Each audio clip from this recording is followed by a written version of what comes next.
Los Angeles, a city of shimmering lights and untold wealth, hides beneath its glamour. A world where excess is the currency and humility is a foreign language. In this world lived Emily Anderson, an heiress whose every whim was catered to, whose life was dictated by the clang of champagne glasses and the flash of paparazzi cameras. Emily thrived on the adoration of high society, yet beneath her polished exterior lay a void she refused to acknowledge. Her father, Charles Anderson, a self-made titan of industry, had watched silently as his daughter turned into a woman who valued wealth but not its worth. He knew that time was running out to teach her what truly mattered. In the sprawling Anderson estate, under the glow of chandeliers, he resolved to gamble everything to save her from herself. Little did Emily know, this gamble would thrust her into a world where stilettos were replaced with boots and the cold sterility of wealth gave way to the warmth of honest labor. It would take her to the heart of Montana, to the doorstep of a man who had more calluses on his hands than dollars in his bank account. Luke Harris. This is the story of how a father's daring ultimatum changed his daughter's life forever. A tale of resistance, growth, and a love born not of convenience, but of choice. Emily Anderson strutted into the dining room of her family's estate, her designer heels echoing against the marble floor. She adjusted her diamond-studded earrings, her eyes briefly catching her reflection in the grand mirror. Perfect, as always. The table was set with precision, as was the case every Sunday. But tonight felt different. An air of tension loomed over the ornate chandelier that dominated the room. Her father, Charles Anderson, sat at the head of the table, his expression uncharacteristically grave. His tailored suit fit impeccably, but it was the weight in his eyes that unsettled her. He had built an empire from the ground up, a legacy that Emily was poised to inherit, if only she could prove herself worthy. And in Charles's eyes, she was far from ready. "Emily," he began, his voice steady but firm, "we need to talk." Emily smirked, spearing a piece of asparagus with her fork. "That's never a good sign, Dad. Is this about the party last weekend? I told you, the tabloids always exaggerate." "This isn't about the tabloids," Charles interrupted, his tone cutting through her dismissal. "It's about your future." Emily rolled her eyes. "Here we go again." Charles leaned forward, his hands clasped together. "You've spent your life taking everything for granted. I've tried to show you the value of hard work, but you've ignored every lesson. That ends now." Her fork clattered against her plate as she looked up, her expression one of disbelief. "What are you saying?" Charles's gaze was unyielding. "If you want to inherit this business, the estate, or any part of the Anderson fortune, you will agree to my condition." "Condition?" Emily laughed, the sound sharp and incredulous. "You're joking, right?" "I'm not," he said firmly. "You will marry Luke Harris, a farmer in Montana, and spend a year living on his farm." The room fell silent. For a moment, Emily thought she hadn't heard him correctly. Then, the absurdity of his words hit her. "A farmer," she said, her voice dripping with disdain. "You've lost your mind, Dad. You can't seriously expect me to live in some barn and marry a stranger?" Charles's expression hardened. "Luke Harris is an honest, hard-working man. He's everything you're not, and he can teach you what you refuse to learn." Emily stood abruptly, her chair scraping against the floor. "This is insane. I'm not giving up my life for some twisted social experiment." Charles rose to his feet, his towering presence commanding the room. "Then walk away," he said coldly. "But if you do, you walk away from everything, your inheritance, your status, your name." The weight of his words settled on her like a suffocating fog. She was Emily Anderson, the golden girl of Los Angeles. Without her father's fortune, who was she? "Why are you doing this to me?" she demanded, her voice cracking with a mixture of anger and fear. "Because I love you," Charles replied, his voice softening. "And because I refuse to watch you squander your life." That night, Emily paced her lavish bedroom, her mind racing. The thought of losing her inheritance was unbearable. But marrying a farmer, living on a farm, it was a world she couldn't fathom. Finally, with clenched fists and a storm brewing in her chest, she made her decision. She would accept her father's ultimatum, not because she agreed with it, but because she was determined to prove him wrong. She would endure the humiliation, the dirt, the absurdity of it all, and she would emerge victorious. As Emily stormed out of the dining room the next morning, suitcase in hand, Charles watched her go, with a mixture of relief and trepidation. Little did she know, the journey ahead would challenge her in ways she had never imagined. But he also didn't anticipate the lessons his ultimatum would teach him. The sprawling fields of Montana stretched as far as the eye could see. The golden expanse, interrupted only by the occasional tree or the silhouette of a barn. This was Luke Harris's world, simple, unadorned, and alive with purpose. As the sun dipped low, casting long shadows across the land, Luke stood by the fence of his property, a shovel in hand, and a streak of dirt on his forehead. His workday was far from over, but he didn't mind. To Luke, every callus on his hand and bead of sweat on his brow told the story of a life well lived. In the distance, a rumbling noise caught his attention. He turned to see a sleek black car kicking up a trail of dust as it made its way up the dirt road to his farmhouse. He wiped his hands on his jeans, his expression unreadable as the car came to a stop. From it emerged a man in a suit that clearly cost more than Luke made in a month. Charles Anderson. Luke was a man of quiet strength. He had inherited the farm after the sudden passing of his parents when he was just 21. While others his age were chasing careers and city lights, Luke stayed behind, tethered to the land that had been in his family for generations. His life revolved around hard work and a deep connection to his community. It wasn't glamorous, but it was meaningful. When Charles stepped out of the car, Luke offered a polite nod. "Mr. Anderson?" he said, his voice steady. "Luke," Charles replied, his eyes scanning the modest farmhouse and the land beyond. "This is quite the operation you have here."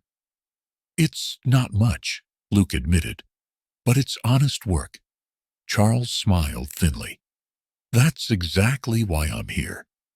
Luke raised an eyebrow but said nothing, waiting for Charles to explain himself. Charles wasted no time laying out his unusual proposition.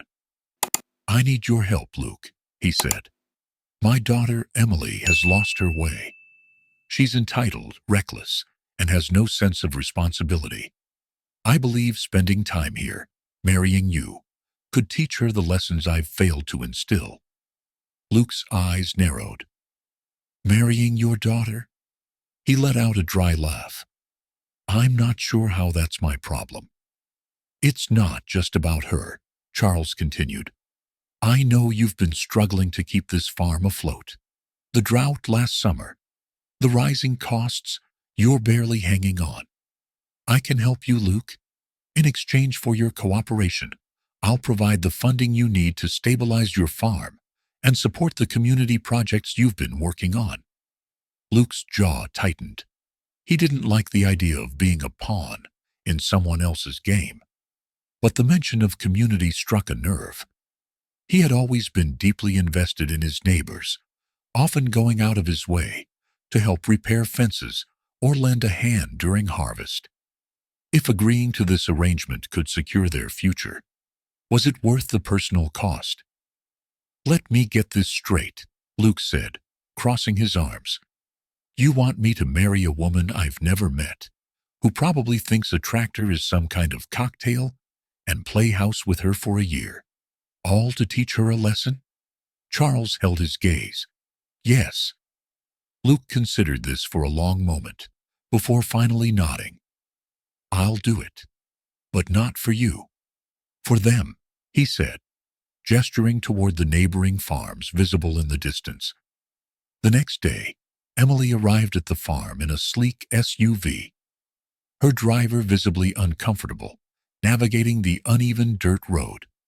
She stepped out, her designer luggage in tow, and immediately wrinkled her nose at the smell of hay and livestock. This has to be a joke, she muttered under her breath, surveying her new surroundings with disdain. The farmhouse was rustic, its wooden exterior weathered by years of sun and rain. Nearby, chickens clucked noisily, and a dog barked from the porch. Everything about the scene felt alien to her. Luke emerged from the barn, wiping his hands on a rag. He paused when he saw her, taking in the sight of the woman who would soon be his wife. She was dressed in a tailored blazer, heels sinking into the dirt with every step, and sunglasses that looked out of place under the wide Montana sky. So, you're the heiress, he said, his tone neutral. Emily looked him up and down, her expression unimpressed. And you're the farmer, she replied coolly. Luke smirked. This should be interesting. Their first interaction was brief, but laced with tension. Emily's sarcastic remarks clashed with Luke's no-nonsense demeanor, setting the stage for what promised to be a turbulent year. Later that evening, Emily found herself sitting awkwardly at the kitchen table as Luke prepared dinner. The farmhouse was modest, but cozy, with mismatched furniture and the smell of freshly baked bread lingering in the air. Luke placed a plate of food in front of her. Simple but hearty fare of roasted chicken and vegetables. Emily poked at her plate with a fork. Do you always eat like this? Luke raised an eyebrow. What's wrong with it? Nothing, she said, forcing a smile. It's just basic. He leaned back in his chair, studying her. You'll find that life here is a lot more basic than what you're used to. But if you're willing to put in the effort, you might find it's worth it. Emily scoffed. Effort? I'm not here to play farmhand, Luke. That's where you're wrong, he said firmly. While you're under this roof, you'll pull your weight. Everyone here works, even you. She stared at him, incredulous. You can't be serious. As serious as a broken fence during calving season, he replied, his tone leaving no room for argument. Over the next few days, the reality of farm life hit Emily like a freight train. She struggled with the early mornings, the manual labor, and the lack of amenities she had always taken for granted. Meanwhile, Luke watched her flounder with a mix of amusement and frustration.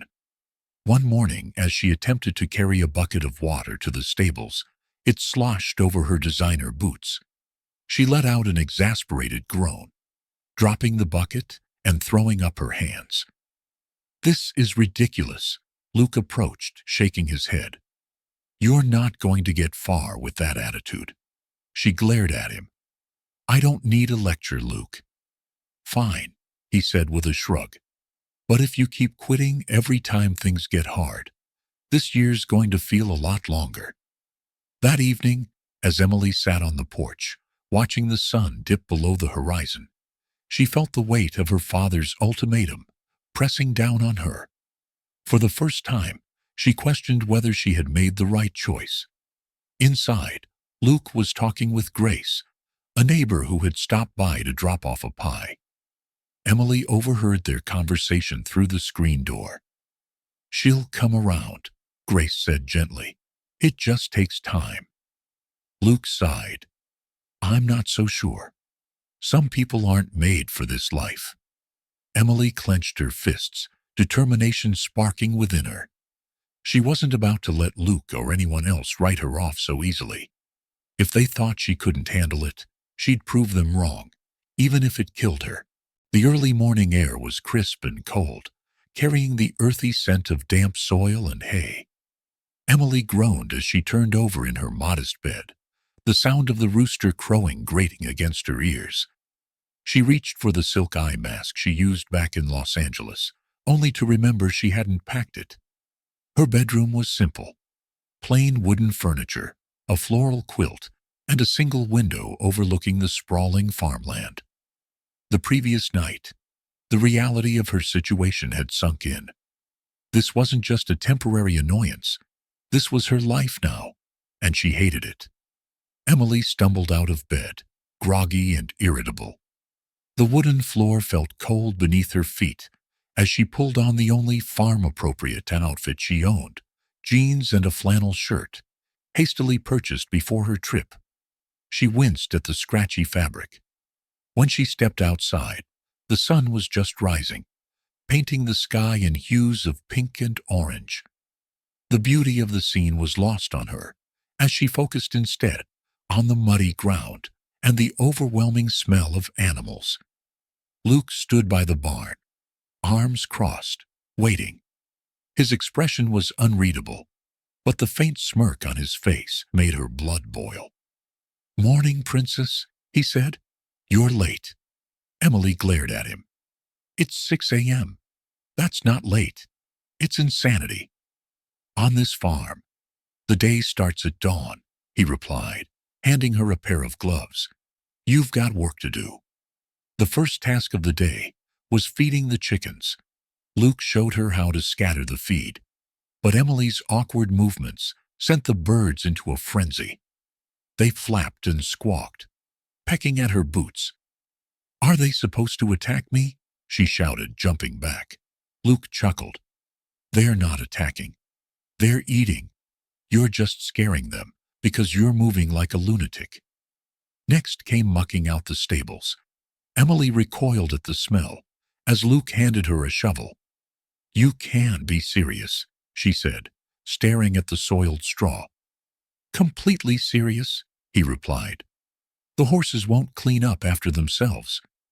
Reluctantly, she began the task, her every movement exaggerated with disgust.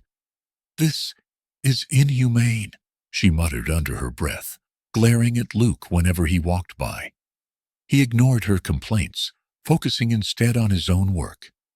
By mid-morning, Emily's arms ached, her back was sore, and her designer boots were caked in mud. She leaned against the stable wall, panting, as Luke approached. "Break time's over," he said, handing her a water bottle. "You call this a break?" she snapped. "I've been working non-stop." "This is what a normal day looks like," he replied. "Get used to it." The rest of the day was a series of humiliations. She tripped over a rake, spilled a bucket of water on herself, and accidentally let a goat escape from its pen. Each mishap was met with laughter or teasing from Luke, further fueling her frustration. That evening, Grace stopped by the farmhouse with a basket of fresh bread. A widow in her 60s, Grace had been a friend of Luke's family for years and was a beloved figure in the community. "Emily, dear," Grace said warmly, "how are you settling in?" Emily forced a smile. "Oh, it's just perfect. Exactly how I imagined spending my 20s. Grace chuckled, seeing through her sarcasm. "It's not easy, I know. But you might find that hard work has its own rewards." Emily raised an eyebrow. "Like back pain and blisters?" "Like a sense of accomplishment," Grace replied. "You may surprise yourself." The next morning, Luke assigned Emily to clean the chicken coop. The task was messy and unpleasant, and she flat out refused. "I'm not doing this," she declared, throwing down the broom. "I didn't sign up to be a janitor for animals." Luke's patience wore thin. "If you're too good for this, maybe you're too good to stay here," he said sharply. Emily's cheeks flushed with anger. "You can't kick me out. My father made a deal." "And I agreed to it," Luke retorted. "But that doesn't mean I have to put up with your attitude." Furious, Emily stormed off, retreating to her room. Later that day, she watched from her window as Grace took over the task she had abandoned. Guilt gnawed at her, but she pushed the feeling aside. Over the next few days, Emily began to observe the people around her. She noticed the way Luke worked tirelessly, fixing fences and tending to the crops without complaint. She saw Grace baking pies for the community and helping neighbors with their own farms. And she watched the farmhands laugh and joke with each other, despite the grueling work. One evening, as the sun set behind the hills, Emily sat on the porch with Grace. The older woman handed her a slice of pie and said, "You know, life here isn't about luxury, it's about the people. We look out for each other." Emily took a bite, the sweetness of the pie contrasting with the bitterness she felt inside. "It's just so different," she admitted. "I don't know if I can do this." Grace patted her hand. "You might be stronger than you think, Emily. Give it time." That night, as Emily lay in bed, her muscles sore and her pride bruised, she couldn't shake Grace's words. Maybe there was something she was missing. Maybe this life wasn't as pointless as it seemed. The next morning, she woke to the sound of the rooster once again. This time, instead of groaning, she sat up and reached for her work gloves. If she was going to survive this year, she'd have to prove to Luke and herself that she wasn't as weak as everyone thought. Outside, Luke was waiting, his expression as stoic as ever. "Ready to quit yet?" he asked. "Not a chance," she replied, surprising them both. As the sun rose over the farm, Emily picked up the shovel and began her chores. It wasn't much, but it was a start. The sun climbed higher into the morning sky, casting a golden glow over the farmland. Emily's muscles ached from the previous day's labor, but for the first time she didn't complain. She was beginning to accept that no one here cared about her former life of luxury, and no amount of pouting would make the work disappear. Begrudgingly, she grabbed her gloves and headed outside.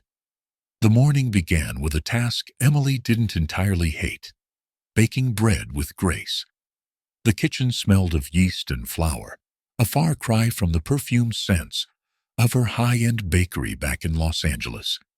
Emily followed Grace's instructions with more focus than usual, kneading the dough and shaping it into loaves. "Not bad for a city girl," Grace said, smiling as she watched Emily concentrate. Emily couldn't help but smile back. "It's not exactly patisserie, but I guess it's okay." At the community gathering later that afternoon, Grace proudly displayed the fresh bread. When a few neighbors complimented the loaves, Emily felt a flicker of pride she hadn't experienced in years. "It's just bread," she said, brushing off the praise, though she couldn't hide her pleased expression. "Bread made with effort," Grace replied. "And effort always matters." That evening, Emily sat at the dinner table with Luke. The room was silent, except for the clinking of silverware. Finally, unable to hold her tongue, she decided to confront him. "Do you actually enjoy this?" she asked, gesturing around. "The never-ending chores, the dirt, the smell?" Luke didn't look up. "It's called work, Emily. Maybe you should try it." "I'm serious," she pressed. "You could be doing something better with your life. Why stay here, struggling on this farm?" Luke set his fork down and looked at her, his expression a mixture of irritation, and resolve. "You think I chose this because it's easy? I do it because it matters. This farm provides for people, keeps a community alive. It's not about comfort. It's about purpose." His words struck a nerve. Emily had always equated success with luxury and recognition. The idea of purpose being tied to something so simple was foreign to her. "I just don't get it," she muttered, her frustration more with herself than him. "That's your problem," Luke said bluntly. Not mine. In the days that followed, Emily began observing the people around her with new eyes. She noticed how the farmhands laughed and worked together, as if their tasks weren't chores, but acts of camaraderie. She saw neighbors pitching in to help each other, without expecting anything in return. And she watched Grace, whose quiet wisdom seemed to guide everyone, including Luke. One afternoon, Emily joined Grace at the local town hall for a meeting about the farm's future. Oh, she sat quietly in the back, unsure of her place, but she couldn't help but be intrigued by the discussions. We need to focus on sustainability, one neighbor said. The farm can't keep running the way it always has. Another replied, that takes money we don't have, and if we don't produce enough this season, we're in trouble. Emily leaned over to Grace. Is it always like this? Grace nodded. Farming is hard work, but it's also a gamble. We put everything into the land and hope it gives back. For the first time, Emily felt a pang of empathy for Luke and the people who depended on him. Their struggles were real, their stakes high. Later that week, Luke assigned Emily to help with the animals again. This time, instead of sulking or trying to get out of it, she asked questions. Why do we separate the chickens like this? She asked, genuinely curious. Luke glanced at her, surprised by the change in tone. Keeps them from fighting over food, and it makes collecting eggs easier. As she carefully placed eggs into a basket, Emily found herself feeling a strange sense of accomplishment. It wasn't glamorous, but it was real. That evening, after finishing her chores, Emily sat on the porch with Grace. The older woman handed her a cup of tea and said, You're starting to find your rhythm. Emily shrugged. I don't know. I still feel like I don't belong here. Grace smiled knowingly. Belonging doesn't come from where you're from, Emily. It comes from what you contribute. Just as Emily was beginning to find her footing, a new dynamic entered the picture. Ethan, Luke's childhood best friend, arrived at the farm one sunny afternoon, bringing with him a burst of energy and humor. Who's the city slicker? He asked Luke, nodding toward Emily. Emily crossed her arms. I'm standing right here. Ethan grinned. I can see that. You must be Emily, the infamous heiress. I've heard all about you. And you are? She asked, raising an eyebrow. Ethan, resident troublemaker, and Luke's better half, he said with a wink. Though initially annoyed by Ethan's teasing, Emily couldn't help but appreciate his lightheartedness. His presence seemed to make the farm feel less daunting. One evening, a neighboring farmer approached Luke for help. His tractor had broken down, and he couldn't harvest his crops in time. Emily, still reluctant to dive into farm work, surprised everyone by volunteering to organize a small fundraiser. I'm not much use in the field, she admitted, but I can throw a decent event. The fundraiser was a simple affair, homemade food, music, and a silent auction. Emily was in her element, charming the attendees and raising enough money to repair the neighbor's tractor. As the evening wound down, Luke approached her. I didn't think you had it in you. Emily smirked. There's a lot you don't know about me, Harris, he chuckled. I'm starting to see that. The days turned into weeks, and Emily found herself adjusting to the farm's rhythm. She still struggled, and her city girl instincts often clashed with the realities of rural life, but she no longer saw the farm as a punishment. One evening, as the sun set behind the hills, she sat on the porch with Luke. Do you ever regret it? She asked. Regret what? This life. Staying here when you could have done something else. Luke shook his head. This is where I'm needed.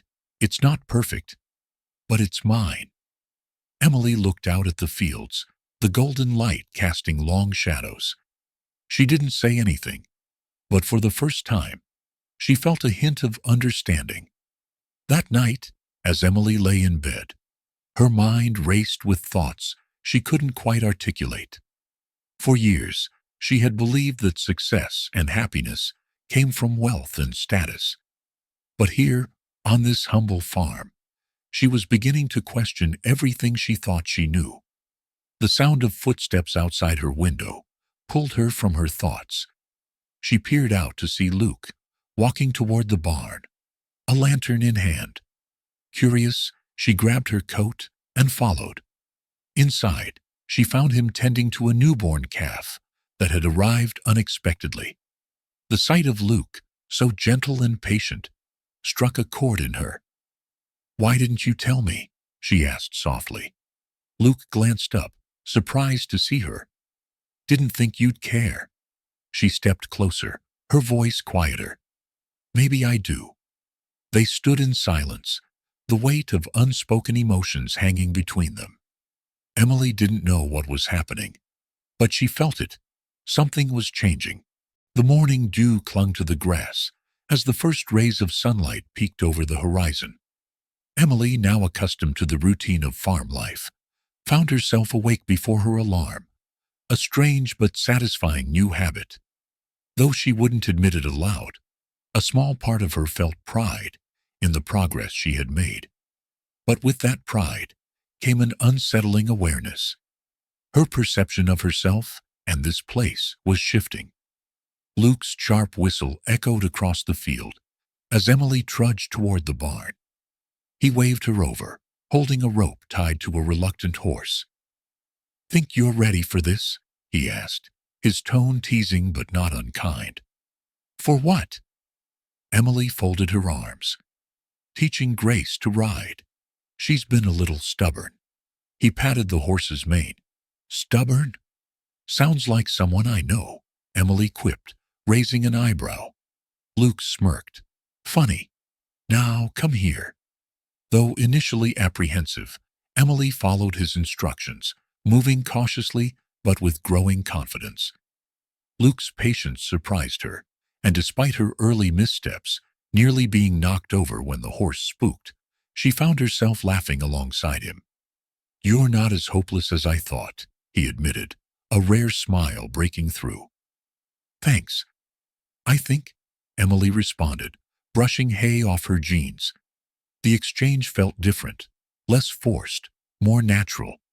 For the first time, Emily sensed that Luke was seeing beyond her privileged exterior, and she, in turn, began to see the man behind the gruff farmer. Later that day, Emily found herself at another community gathering. The small town's church hall was filled with farmers and local business owners discussing upcoming challenges, rising feed costs, drought concerns, and a dwindling labor force. Emily sat in the back, listening intently. When one farmer lamented the need for better equipment, she couldn't help but interject. "Why not organize a fundraiser or apply for grants?" she suggested, her voice steady but uncertain. The room went quiet, all eyes turning toward her. Luke, seated a few rows ahead, raised an eyebrow. "Grants?" asked one farmer skeptically. "We don't exactly have the connections for that." "I do," Emily said, her confidence growing. "Back in LA, I worked on events that raised money for, well, less practical causes. I could help organize something here." A murmur of agreement spread through the crowd. For the first time, Emily felt like she had contributed something meaningful. After the meeting, Grace approached her with a warm smile. "You're starting to fit in, Emily." Emily smiled back, a flicker of pride lighting her face. "I'm trying." The following morning brought a new arrival to the farm. A dusty pickup truck rolled up the drive, and out stepped a tall man with an easy grin and a mischievous glint in his eye. "Ethan," Luke called, walking over to greet his old friend. "Luke, you old workhorse," Ethan responded, pulling him into a rough embrace. Emily watched from a distance, intrigued by the newcomer. His energy was infectious, a stark contrast to Luke's measured demeanor. "Who's this?" Ethan asked, gesturing toward Emily. "Emily," Luke said flatly.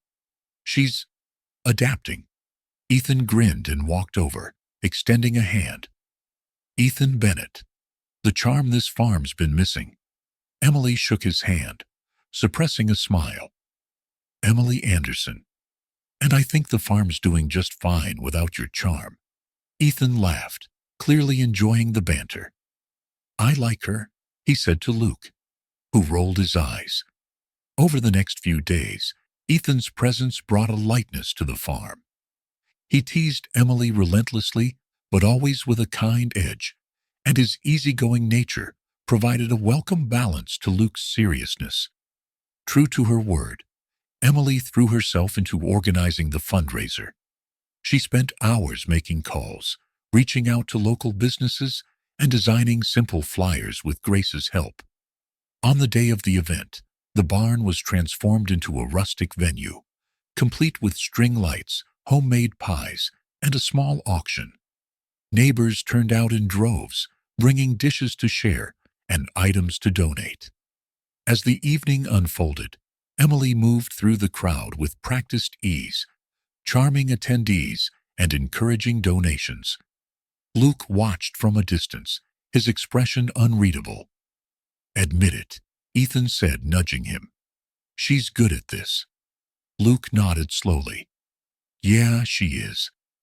By the end of the night, they had raised enough money to repair the neighbor's tractor and cover other communal needs. As the last guests left, Luke approached Emily. "You did good," he said simply. Emily smirked. "That's twice now. You keep this up. I might think you actually like me."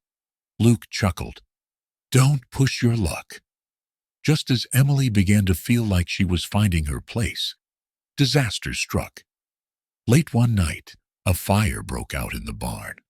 The flames lit up the sky, and the smell of smoke filled the air.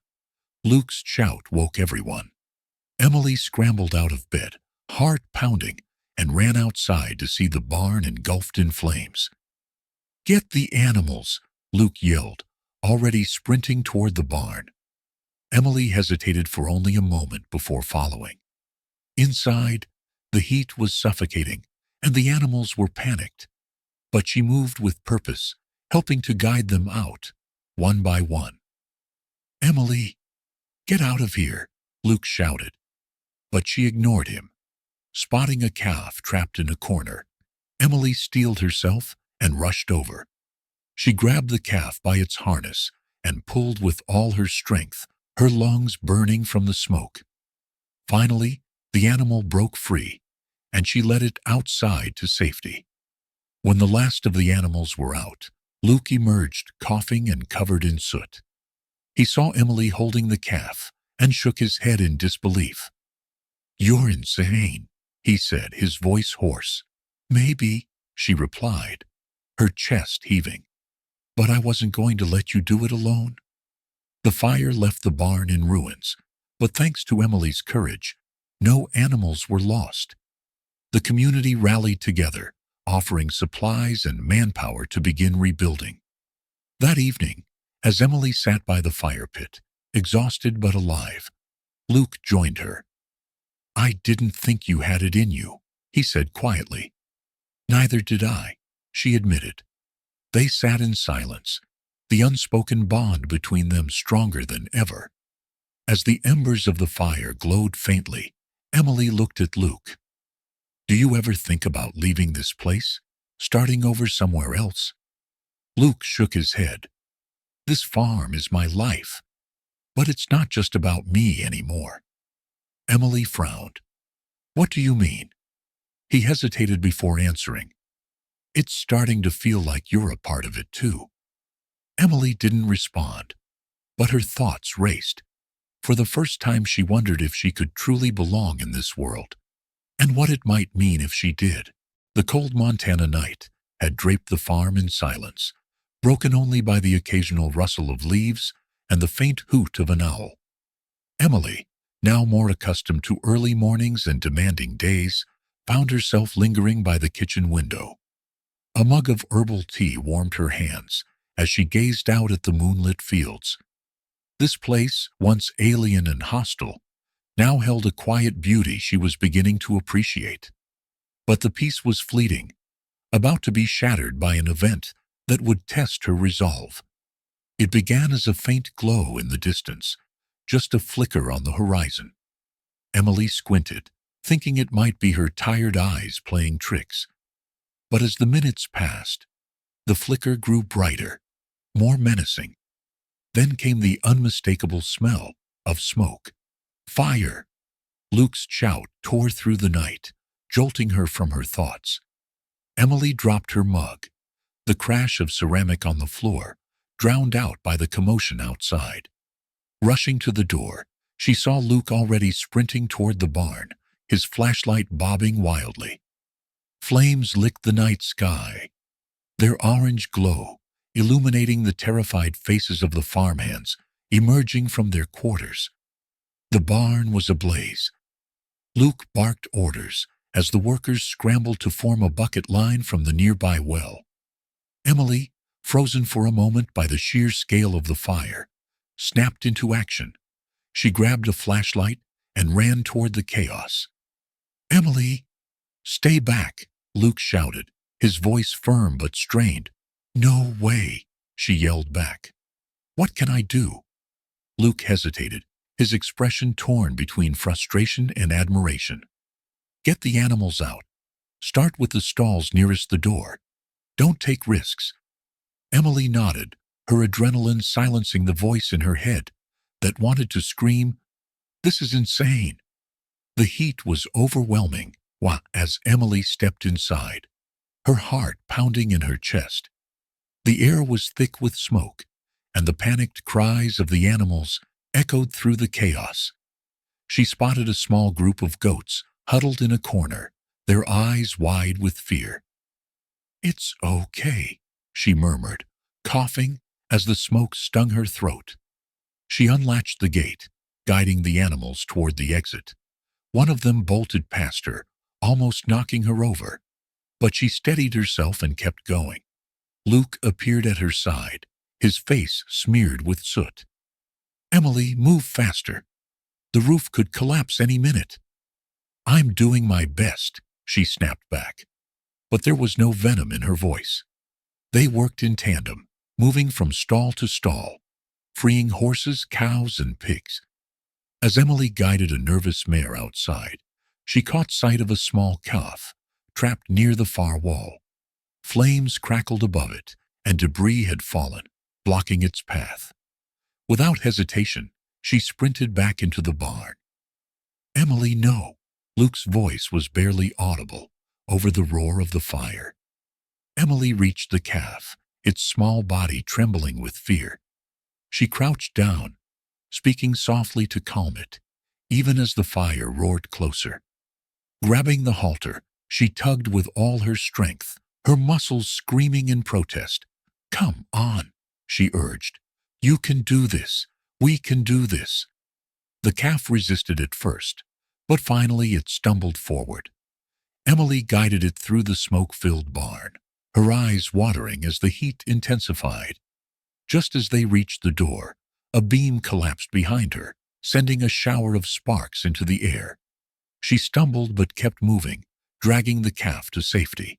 Outside, the farmhands and neighbors who had rushed to help were huddled together, their faces etched with worry. When Emily emerged with the calf, a collective cheer rose from the crowd. Luke was waiting, his expression a mixture of relief and anger. "You could have been killed," he said, grabbing her by the shoulders. "But I wasn't," she replied, her voice shaky but defiant. And neither was the calf. For a moment, they stared at each other, the intensity of the night reflected in their eyes. Then Luke's expression softened, and he pulled her into a brief, fierce hug. "Thank you," he whispered. The fire left the barn in ruins, its charred remains a stark reminder of the fragility of their hard work. But the animals were safe, and the community rallied to support the farm's recovery. Neighbors arrived with supplies and offers of help, their generosity a testament to the bonds that held this small town together. Emily threw herself into the effort, surprising even herself with her determination. She worked alongside Luke and the others, clearing debris, salvaging materials, and planning the reconstruction. Her manicured hands, once accustomed to handling designer bags, were now blistered and calloused from hard labor.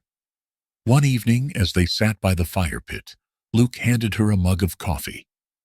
"You've changed, you know." Emily looked at him, her face illuminated by the flickering flames. "Have I?" He nodded. "You're tougher than you think, and you care more than you let on." She smiled faintly, staring into the fire. "This place does that to people, doesn't it?" "It does," he agreed. "So, but not everyone lets it." As they worked to rebuild, Emily found herself dreaming of what the farm could become. One night, she approached Luke with an idea. "I've been thinking," she began hesitantly. "What if we rebuild the barn with sustainable technology? Solar panels, better ventilation, maybe even a rainwater collection system." Luke raised an eyebrow. "You're full of surprises, Anderson." She smirked. "Is that a yes?" "It's a maybe," he replied, a small smile tugging at his lips. "But if you're serious, you'll have to help plan it." Emily grinned. "Deal." As the weeks passed, the foundation for the new barn took shape, and Emily's bond with the community deepened. But just as she began to feel at home, an unexpected visitor arrived. A sleek black car pulled up the driveway, its polished exterior gleaming in the afternoon sun. Emily froze as the driver's door opened and Charles Anderson stepped out, his expression unreadable. "Dad?" she said, her voice barely above a whisper. Luke appeared beside her, his posture stiffening as he assessed the man who had sent her here. The tension in the air was palpable as Charles approached, his gaze flicking between Emily and Luke.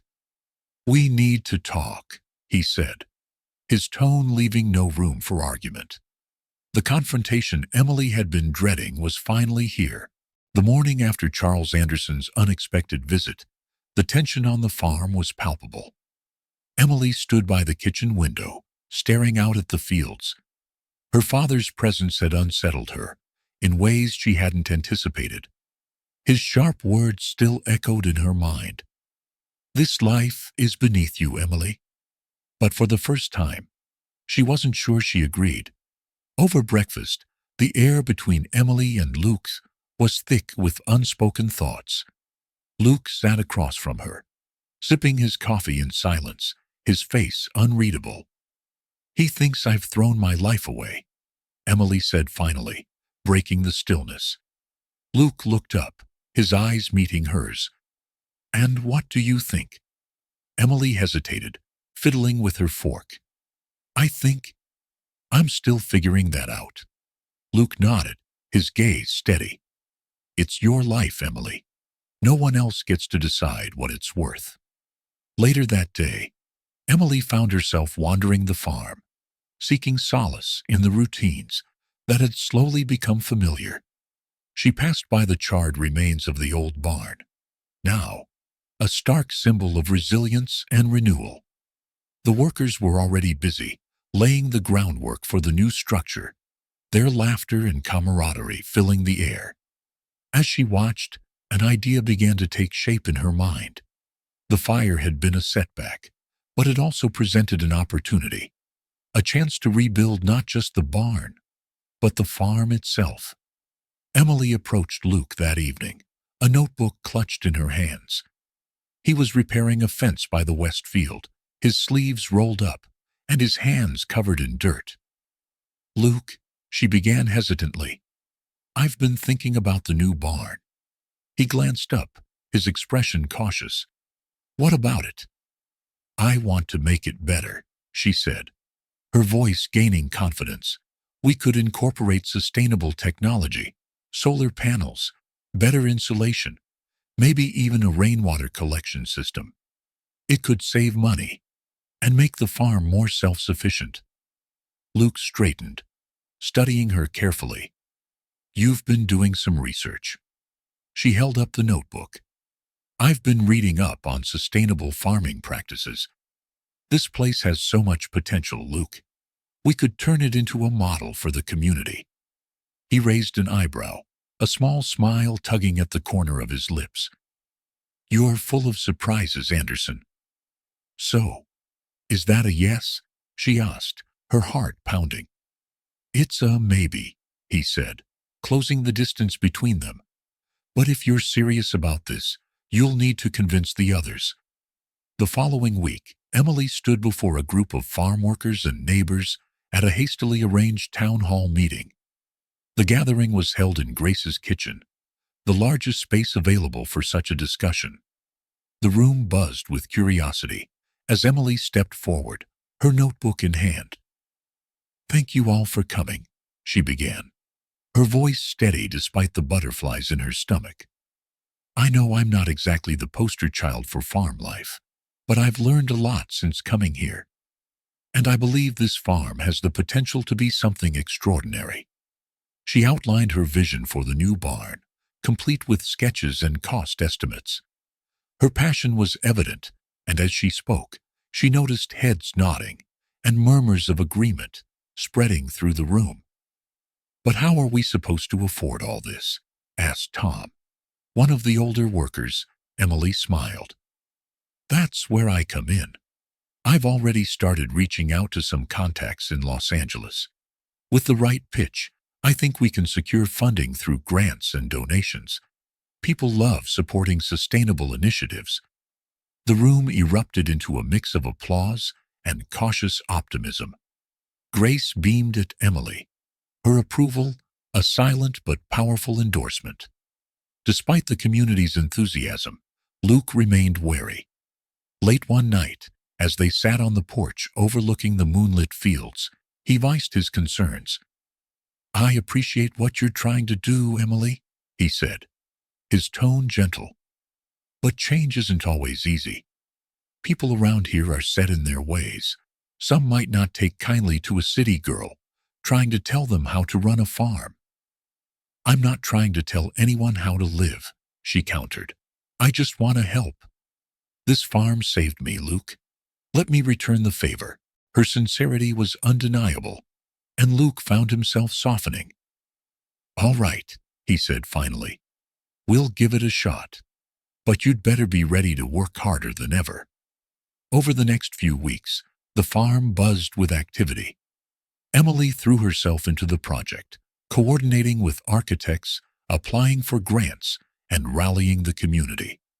Luke watched with a mixture of admiration and disbelief as she navigated the complexities of rural bureaucracy with the same determination she once reserved for navigating high-end boutiques. Ethan, ever the joker, couldn't resist teasing her. Look at you, Anderson. Who knew you'd trade stilettos for work boots? Shut up and hand me that hammer. Emily shot back, her grin betraying her amusement. Meanwhile, Grace and the other neighbors offered their unwavering support. The community pulled together, their shared effort, a testament to the bonds that had formed. Just as progress seemed steady, a new obstacle emerged. A neighboring farmer, Derek Hayes, approached Luke with a proposition. Derek, known for his opportunistic tendencies, offered to invest in the new barn in exchange for a controlling stake in the farm's future profits. This is a bad idea, Emily said firmly when Luke told her about the offer. Derek doesn't care about this place. He's just looking to exploit it. Luke sighed, the weight of responsibility heavy on his shoulders. I know, but we're running out of options. The grants won't cover everything, and the community's resources are limited. Then we'll find another way, Emily insisted. We didn't come this far to hand over the farm to someone like him.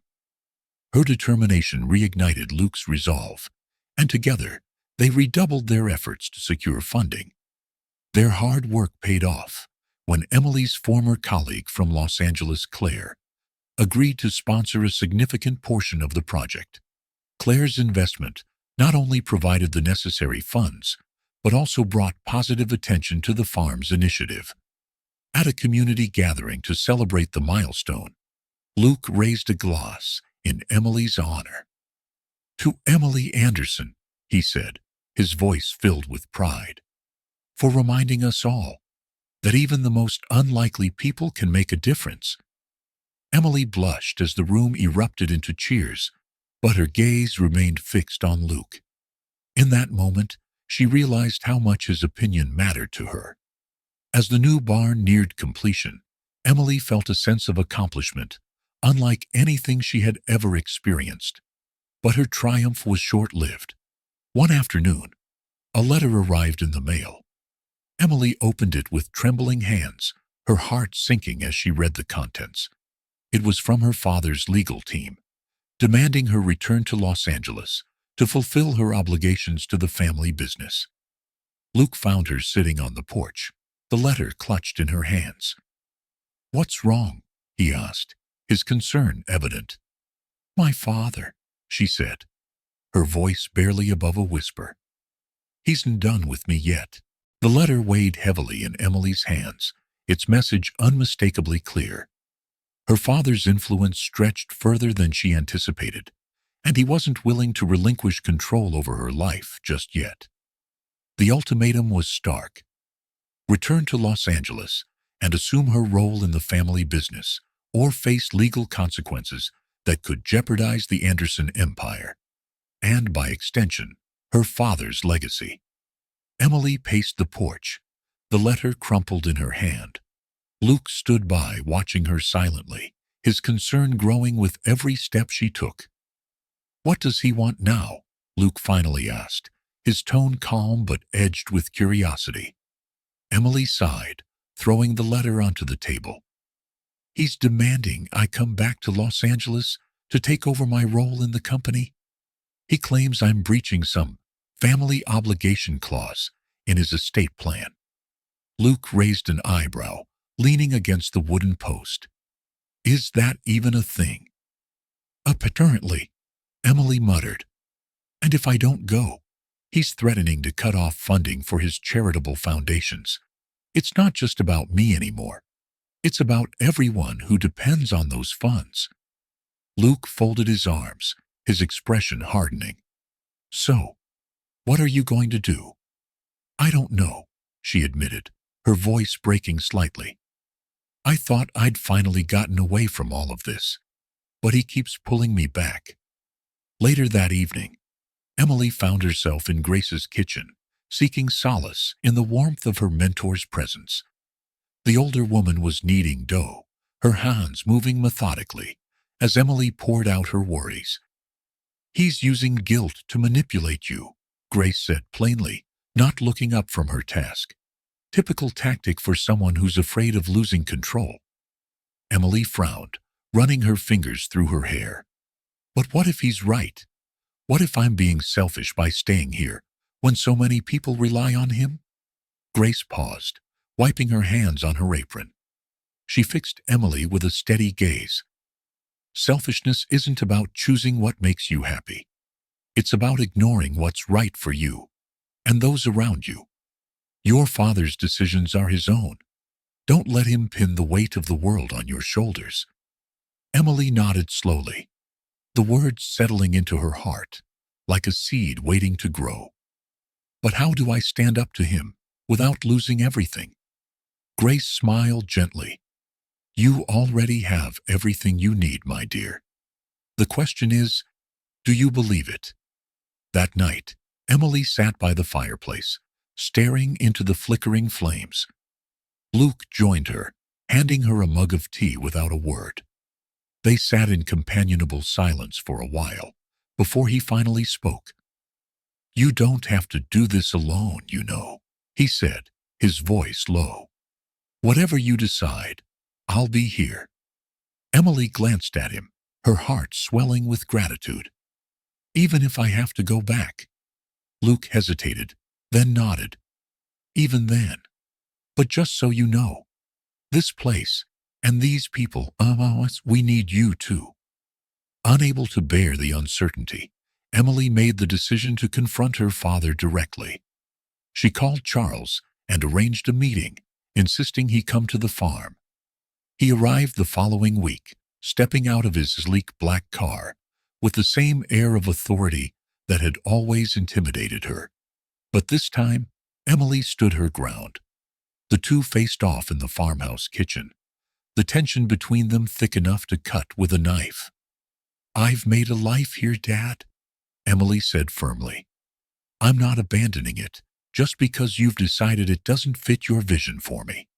Charles scoffed, pacing the room. "A life? On a farm? Emily, you were meant for more than this. You belong in Los Angeles, leading the Anderson empire, not wasting your potential in the middle of nowhere." "It may be your idea of more isn't what I want," she shot back, her voice rising. "Have you ever considered that? Maybe I've found something here that actually matters." Charles stopped, his eyes narrowing. "Do you think this life will last? Farms fall, Emily. Communities fall apart.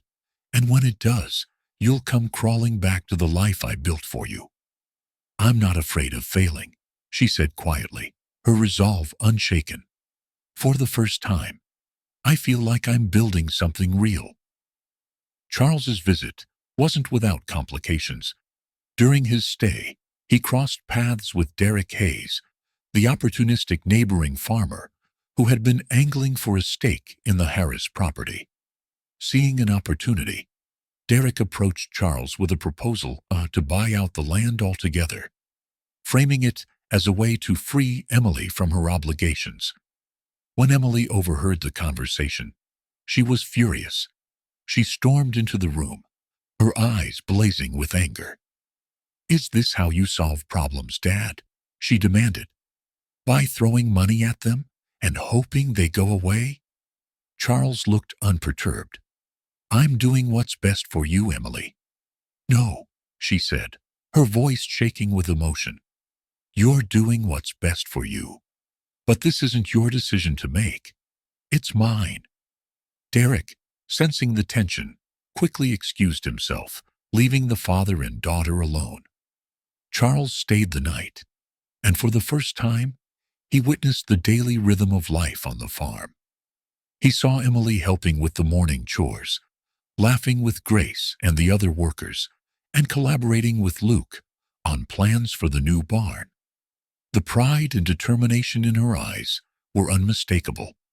That evening, as they sat together on the porch, Charles finally spoke. "I underestimated you," he admitted, his voice uncharacteristically soft. "I thought this place would break you, but it seems to have done the opposite." Emily looked at him, her heart aching with the weight of their complicated relationship.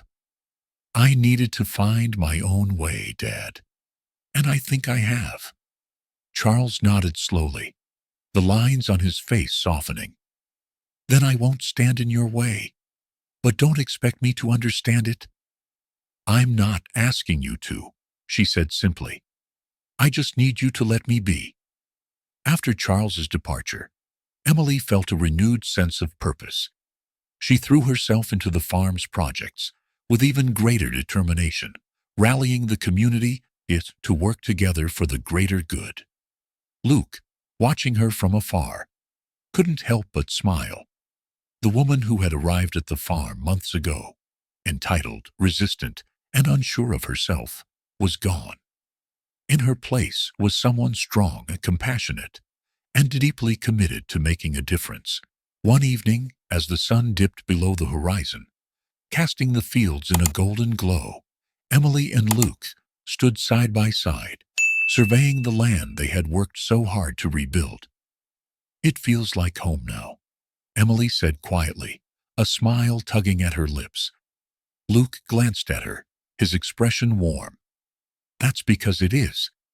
But just as the moment settled into peaceful stillness, Ethan approached, his face grave. "You two need to see this," he said, holding out a letter. "It's from the developers. They're threatening legal action to force the sale of the farm."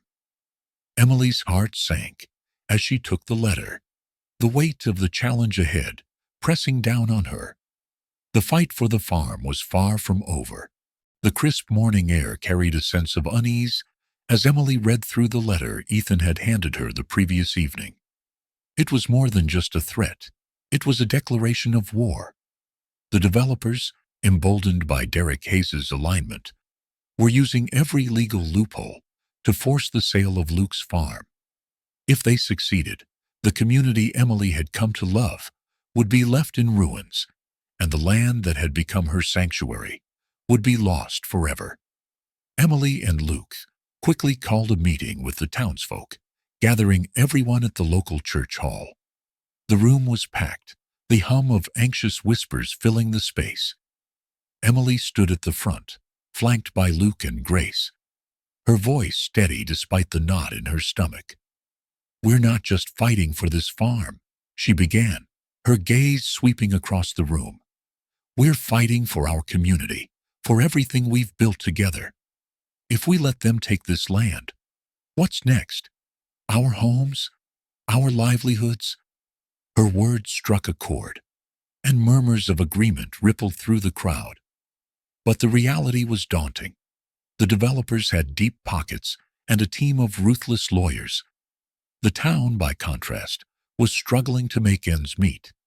Ethan stood, his tone light, but his words serious. "I say we fight fire with fire. Emily's got a head for strategy, and we've got people willing to work. Let's show them what this community can do." The room erupted in applause, the collective resolve palpable. Emily felt a surge of hope. For the first time, she believed they had a chance.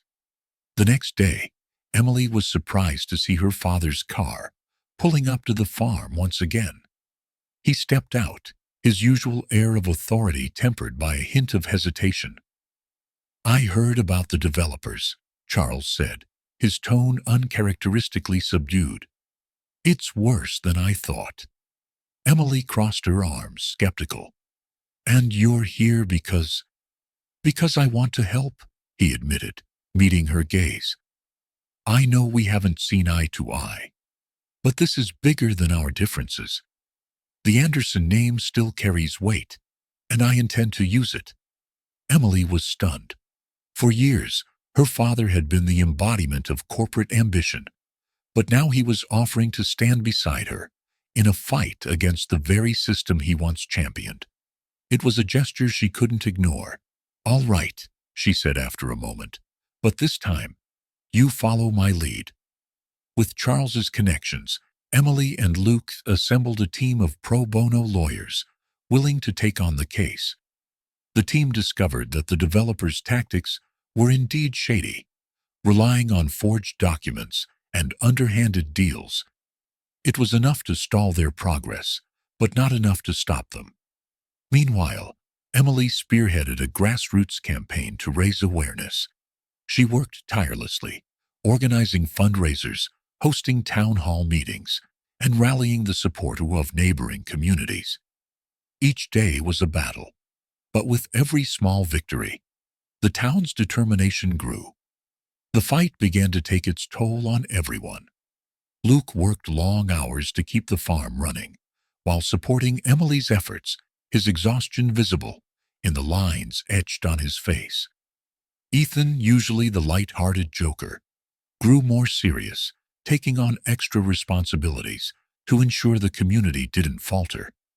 Even Charles, unused to the physical labor of farm life, found himself pitching in where he could. One evening, as he and Emily worked side by side repairing a fence, he glanced at her with a mixture of pride and regret.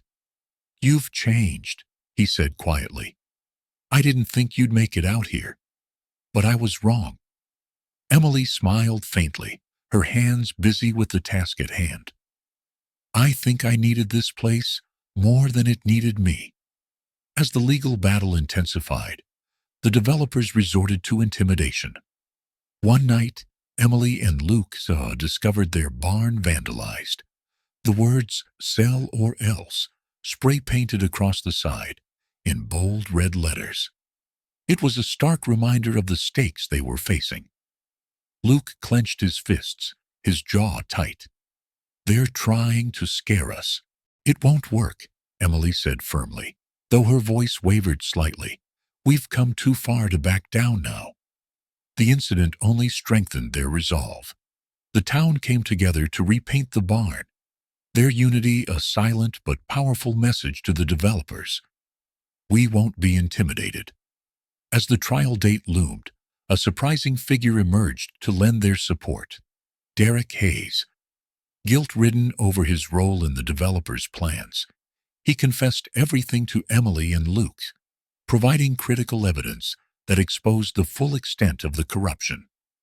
I made a mistake, Derek admitted, his voice heavy with shame. But I want to make it right. Emily hesitated, her instincts warning her not to trust him.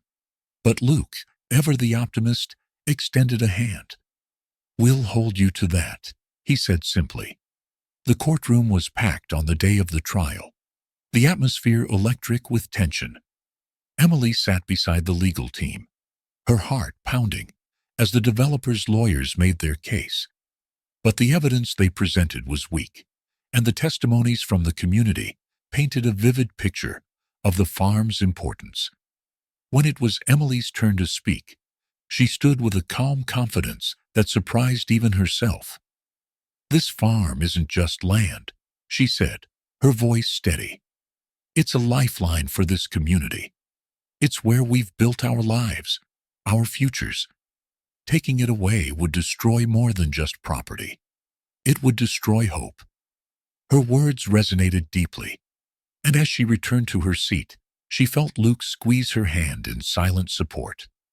After days of deliberation, the judge ruled in favor of the community, nullifying the developers' claims and securing the farm's future. The courtroom erupted in cheers, the relief and joy palpable. Back at the farm, the victory was celebrated with a community feast. Tables laden with food stretched across the field, the air filled with laughter and music. Emily and Luke stood at the center of it all, their journey culminating in this moment of triumph. You did it, Luke said, his voice filled with pride. No, Emily replied, smiling. We did it. As the night wore on, Emily found herself gazing out over the fields, her heart full. But just as she began to relax, Charles approached, his expression serious. There's something you need to know, he said, handing her a folder. The developers weren't acting alone. Someone else is behind this. Emily's stomach sank as she opened the folder, her eyes scanning the contents. The fight was far from over. The sky over the farm was painted in soft shades of orange and pink as the sun dipped below the horizon. For a fleeting moment, Emily allowed herself to breathe. The victory over the developers, fresh and exhilarating. But as she stared at the folder her father had handed her, the weight of the next battle began to settle on her shoulders. The documents in the folder were damning. They revealed that the developers were backed by a powerful conglomerate, with ties to influential figures in the state government. This wasn't just about one farm. It was part of a broader scheme to take over large tracts of agricultural land for industrial development. Emily felt the enormity of the challenge ahead. She turned to Charles, her voice sharp with urgency. Why didn't you tell me about this earlier? Charles sighed, his face lined with regret. I didn't want to overwhelm you while you were fighting the developers. But now that they've been exposed, their backers will double down. This isn't over, Emily. Luke joined them, his expression a mix of concern and resolve. Whatever it is, we'll face it together. The next morning, Emily called another meeting at the church hall. The room was quieter this time, the lingering fatigue of the previous fight evident in the crowd.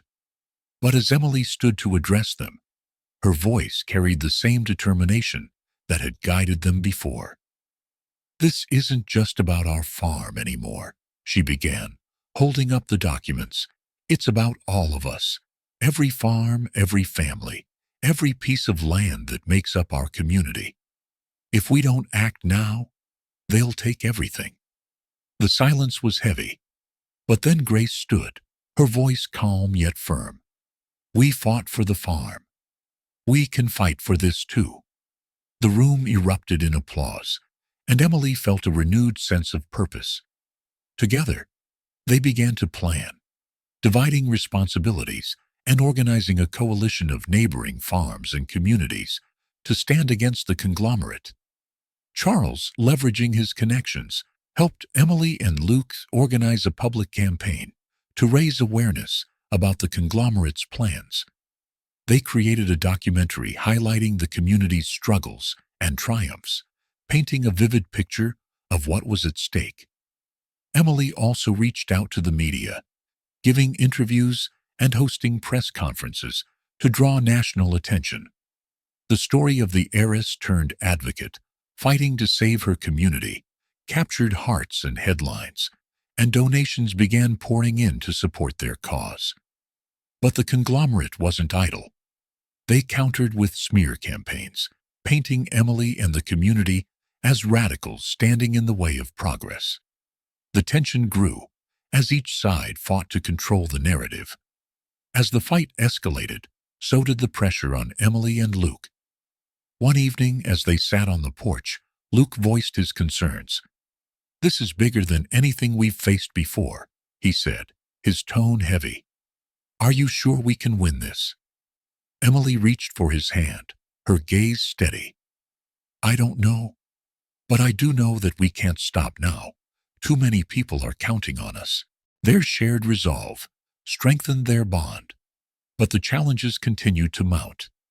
Ethan, ever the loyal friend, took on more responsibilities at the farm to ease Luke's burden, while Grace became a pillar of support for Emily, offering wisdom and encouragement. Amid the chaos, an unexpected betrayal threatened to unravel everything. One of their key allies, a prominent lawyer who had been helping pro bono, was revealed to be working for the conglomerate. The discovery came during a critical planning session, leaving the group reeling. "How could we have trusted him?" Luke fumed, pacing the room. Emily clenched her fists, her mind racing. "We can't dwell on it. We need to regroup and focus on the evidence we still have." The betrayal shook the community, but it also galvanized them. They tightened their ranks and worked harder to protect their efforts from further sabotage. Despite the setbacks, the community rallied. Ethan organized a benefit concert, bringing together local musicians to raise funds and morale. The event was a roaring success, with laughter, music, and a sense of solidarity filling the air. During the concert, Luke surprised Emily by pulling her onto the makeshift dance floor. As they swayed to the music, she felt a rare moment of peace, her worries melting away in his arms. "We'll get through this," he whispered, his voice steady. "Together." The culmination of their efforts came in the form of a high-stakes court hearing. Emily, Luke, and their legal team presented their case, supported by testimonies from farmers, environmental experts, and even Charles, who spoke passionately about the importance of preserving the land for future generations. The conglomerate's lawyers were ruthless, attempting to discredit every piece of evidence. But Emily's composure and conviction shone through, earning the respect of the judge and jury. When the verdict was finally announced, the courtroom erupted in cheers. The court ruled in favor of the community, nullifying the conglomerate's claims and granting protection to the farmland. With the legal battle behind them, Sir Emily and Luke focused on rebuilding and expanding the farm. They established a cooperative, bringing together neighboring farms to share resources and expertise. The cooperative became a model for sustainable agriculture, attracting national attention and inspiring similar initiatives across the country. Emily also took on a new role as an advocate for rural communities, using her platform to fight for policies that protected farmland and supported small farmers. Luke, ever the pragmatist, continued to work the land, his quiet strength anchoring Emily in their shared purpose. One evening, As they sat on the porch watching the sunset, Luke turned to Emily with a thoughtful expression. "You've changed so much," he said, his voice filled with admiration.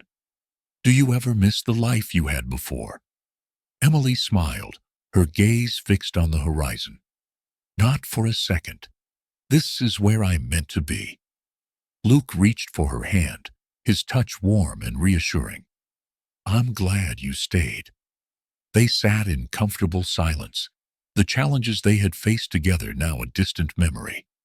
The farm, the community, and their love had weathered every storm, and together they had built a future filled with hope and promise. The aftermath of their courtroom victory was marked by relief and celebration. But the battle left Emily and Luke acutely aware of the fragility of their success. As the farm's cooperative model gained momentum, the responsibility of sustaining the community's trust and growth became a monumental task. Emily stood in the barn's makeshift office, poring over documents related to the cooperative's funding and management. Luke entered, wiping dirt from his hands, and paused at the sight of her, engrossed in her work. "You've turned this place into more than I ever imagined," he said, his voice filled with quiet admiration. Emily looked up, her eyes softening at his words. "I couldn't have done it without you, or the people here. But we still have so much to do." Their shared vision for the future of the farm expanded beyond crops and livestock. Together, they imagined the cooperative as a cornerstone for the region's economy, providing stability and opportunity for families who had long struggled against economic forces beyond their control. A town meeting was called to discuss the next phase of the cooperative's development. The church hall, packed with farmers, artisans, and small business owners, buzzed with cautious optimism. Emily stood before the crowd, her voice steady despite the weight of their expectations. "This cooperative isn't just about protecting our land. It's about building something bigger, an economy that works for all of us." Luke stepped forward, adding his voice to hers. "We've already proven what we can achieve when we stand together. Now it's time to take it further, to make this a place where no one is left behind." The energy in the room shifted.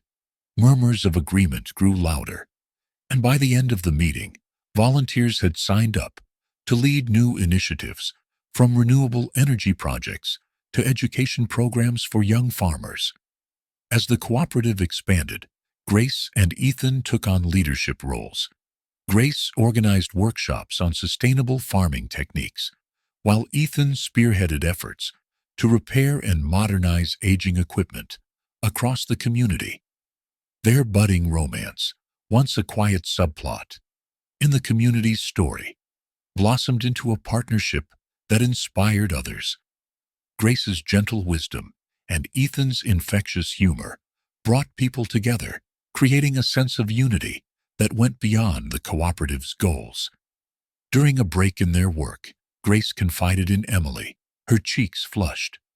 "I never thought I'd find someone like Ethan here. He makes everything lighter." Emily smiled knowingly. "Sometimes, the best things come when you least expect them." Charles Anderson, once the stern patriarch resistant to change, became a surprising ally. His frequent visits to the farm were initially met with skepticism, but over time, his genuine efforts to support the community earned their respect. One afternoon, as he watched Emily lead a group of volunteers in building a new storage facility, Charles approached her with a thoughtful expression. "I underestimated you," he admitted, "and I underestimated the strength of this place." Emily turned to him, her face a mix of gratitude and surprise. "That means a lot, Dad. I just hope you're proud of what we're building here." Charles nodded, his voice firm. "I am, and I want to help in any way I can." His contributions, from securing grants to providing business advice, became invaluable. For the first time, Emily felt a true partnership with her father. their bond strengthened by mutual respect. Despite their progress, challenges loomed. A rival farming conglomerate, angered by the cooperative's success, began spreading misinformation to discredit their efforts. Rumors of mismanagement and financial instability threatened to undermine the community's hard-won trust. Luke, ever the realist, voiced his concerns during a late-night discussion.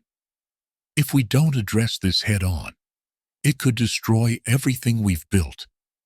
Emily, though weary, refused to back down. "Then we fight. We've done it before, and we'll do it again." They decided to host a community open house, inviting the public to see the farm's operations firsthand and dispel the rumors. The event, complete with tours, demonstrations, and local food stalls, showcased the cooperative's transparency and success. The open house was a resounding success. Families from neighboring towns attended, sharing stories of how the cooperative had impacted their lives. Media coverage painted a picture of resilience and innovation, silencing the conglomerate's smear campaign. During the event, Emily stood at the edge of the field, watching children play and families connect. Luke joined her, his arm brushing against hers. "You did it," he said softly. "You turned this place into something incredible." She looked at him, her eyes glistening with emotion. "We did it. All of us." To celebrate their victories and the community's spirit, Grace proposed organizing a festival of renewal, a tradition from her childhood that symbolized growth and gratitude. The idea quickly gained traction, and preparations began. The festival, held in the heart of the farm, featured music, dancing, and storytelling under the stars. Emily and Luke, now recognized as leaders in the community, were at the center of it all, their love story intertwined with the farm's transformation. As the night wore on, Ethan finally found the courage to propose to Grace, drawing cheers and applause from the crowd. Their engagement added another layer of joy to the evening, a reminder of the deep connections forged through shared struggles. The festival marked a turning point for Emily. Standing on the stage, she addressed the crowd with a mix of pride and humility. "This isn't just a celebration of what we've accomplished," she began. "It's a promise to keep building, to keep fighting for each other, and to make this community a place where everyone can thrive." Her words resonated deeply, and the applause that followed felt like a collective affirmation of their shared vision. Later, as the crowd dispersed and the farm settled into quiet, Emily and Luke walked hand in hand through the fields. The moon cast a soft glow over the land, and the distant hum of laughter and music lingered in the air. "I never imagined my life would look like this," Emily admitted, her voice filled with wonder. "But I wouldn't trade it for anything." Luke stopped, turning to face her. "Neither would I. You've changed this place, Emily. You've changed me." They shared a tender kiss, the world around them fading away. In that moment, they knew they had found not just a home, but a purpose, one that would guide them through whatever challenges lay ahead. The Festival of Renewal had been a rousing success, yet the challenges that followed were nothing short of monumental. The cooperative was thriving, but the increased responsibilities weighed heavily on Emily and Luke, testing their leadership and their relationship. A powerful thunderstorm struck the region, bringing with it flooding that damaged several farms. The cooperative's shared resources were stretched thin as they worked tirelessly to assist affected families. Emily found herself overseeing logistics, coordinating food and supply deliveries. Meanwhile, Luke led teams in repairing fences and clearing debris. Their once flawless teamwork began to fray under the stress. Dialogue exchange. "Luke, Emily, we can't help everyone at once. We need to prioritize."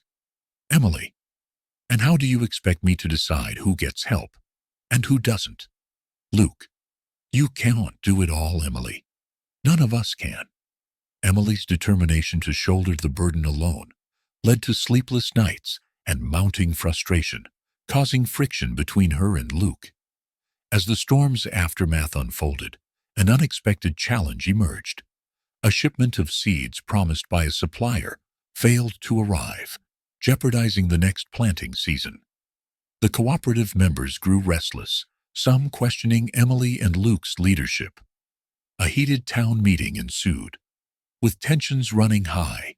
Key scene. A local farmer, Mr. Abbott, stood up, his voice dripping with skepticism. "We trusted you to lead us, but look where we are now, struggling to keep our heads above water." Emily, visibly shaken, responded with composure. "I understand your frustration, Mr. Abbott.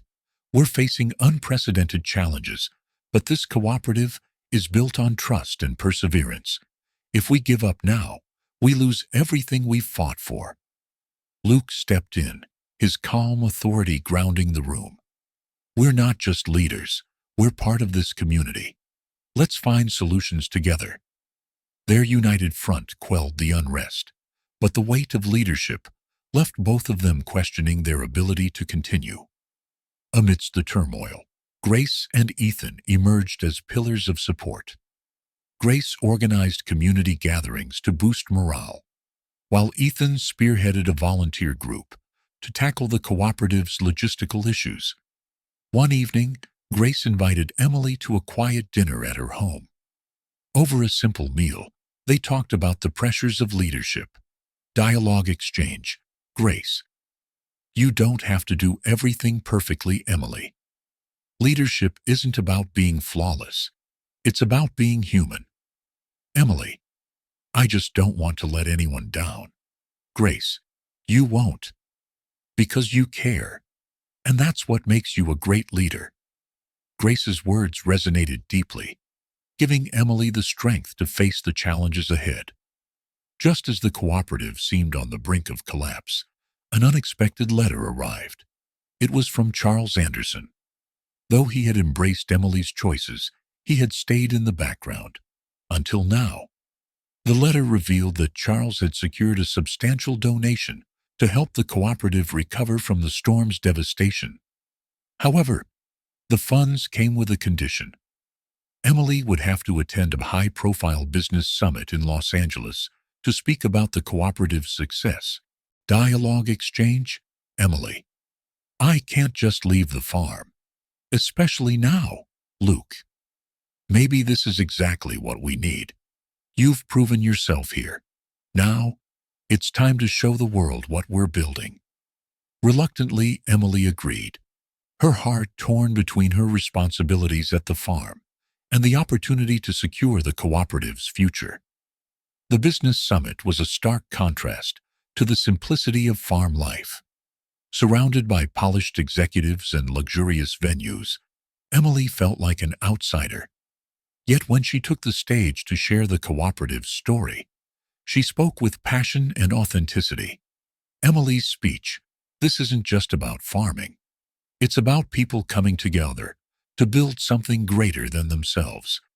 It's about resilience, hope, and the power of community."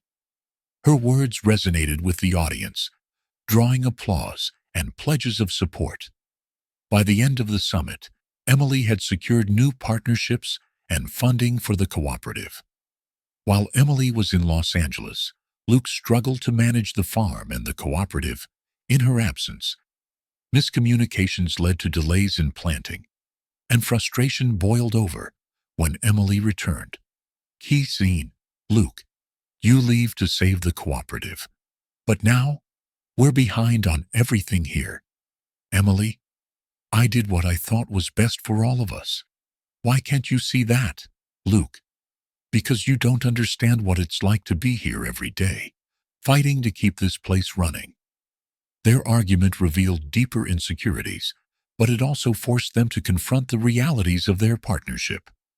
Determined not to let their personal struggles affect the cooperative, Emily and Luke recommitted to working together. They implemented new systems to streamline operations and delegated tasks to trusted members of the community. Their renewed partnership brought a sense of stability, and slowly the cooperative began to recover. The cooperative's comeback was marked by a significant milestone: the launch of a new irrigation system powered by solar energy. The project, spearheaded by Ethan and supported by Charles's donation, symbolized the community's resilience and innovation. During the ribbon-cutting ceremony, Emily and Luke stood side by side, their hands intertwined. Luke's words, "This is more than just a farm. It's a testament to what we can achieve when we believe in each other."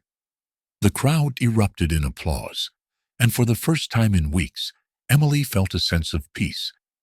As the chapter drew to a close, Emily found herself reflecting on the journey that had brought her to this point.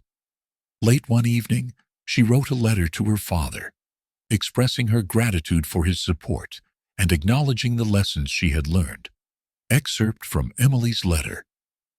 "Dad, you gave me the hardest challenge of my life, but it also became my greatest blessing. I found my purpose here, and for that, I will always be grateful." Just as the cooperative seemed to be on solid ground, a letter arrived from a powerful developer seeking to buy out the land. The terms were enticing, but the community's independence would be at stake. Luke clenched his jaw as he read the letter, handing it to Emily. "They're not going to stop, are they?" Emily's eyes narrowed with determination. "Number, but neither are we." The envelope sat on the worn oak table in the farmhouse kitchen, its glossy seal reflecting the flickering light from the oil lamp. Emily and Luke stood side by side, their expressions grim as they read the letter aloud. A powerful corporate developer, Western Horizons, had made an offer to purchase the cooperative land. The sum was eye-watering, but the terms were clear. The cooperative would be dismantled, and the land turned into a sprawling commercial complex. Word of the offer spread quickly, and tensions erupted within the cooperative. While many members rallied behind Emily and Luke's to protect their hard-fought gains, others, tempted by the promise of financial security, voiced their support for the sale. Town hall scene. "Mr. Abbott, we've worked ourselves to the bone for this farm, but this money could change everything. We wouldn't have to struggle anymore." Grace. "And what happens when the land is gone? When the community we've built is erased for parking lots and shopping malls?" Ethan. "We didn't come this far to sell our souls." The meeting ended in a stalemate, with tempers flaring and alliances fraying. Emily felt the weight of every decision, knowing the final say rested with her and Luke. Desperate for guidance, Emily reached out to her father, Charles Anderson. Though their relationship had been mended, she hesitated to ask for help, fearing his pragmatic business instincts might clash with her values. To her surprise, Charles arrived at the farm with an uncharacteristic humility. Dialogue exchange. Charles. "Emily, I didn't believe in this place when you first came here, but I see now what it means to you and to these people. Let me help." Emily. "Why would you? This isn't the kind of fight you usually take on." Charles. "Because I see something here I never saw in the boardrooms of Los Angeles: real purpose."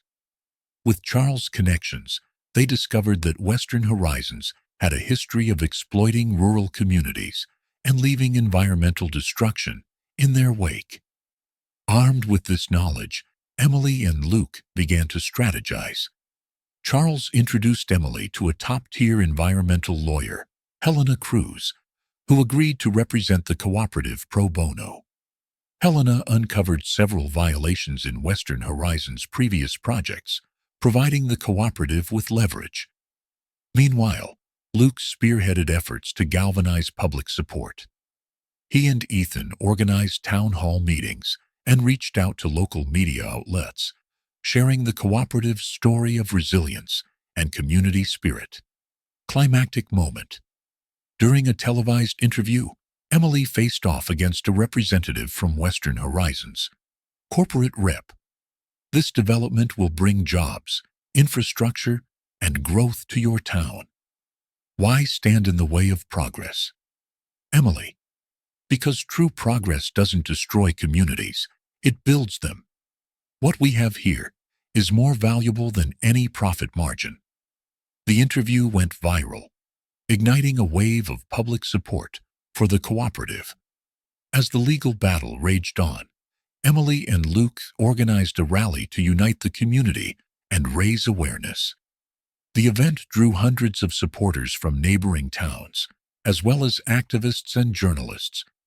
Key moments included a speech by Grace, sharing her personal journey and the importance of preserving the farm.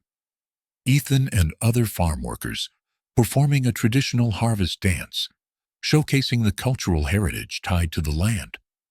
Emily and Luke unveiling plans for the cooperative's future, including sustainable farming initiatives and educational programs for local youth. The rally culminated in a moment of unity as attendees lit lanterns and released them into the night sky, a symbol of hope and determination. Despite their efforts, Western Horizons upped the ante, offering individual payouts to cooperative members who agreed to sell their shares. The temptation fractured the community, leading to bitter confrontations. Key scene. Emily confronted Mr. Abbott after discovering he had secretly negotiated with the developers. Emily, how could you do this? After everything we've built together. Mr. Abbott, I'm tired, Emily. I've given my whole life to this farm, and I have nothing to show for it. Emily, you have a legacy. You have a community. Don't let them take that away.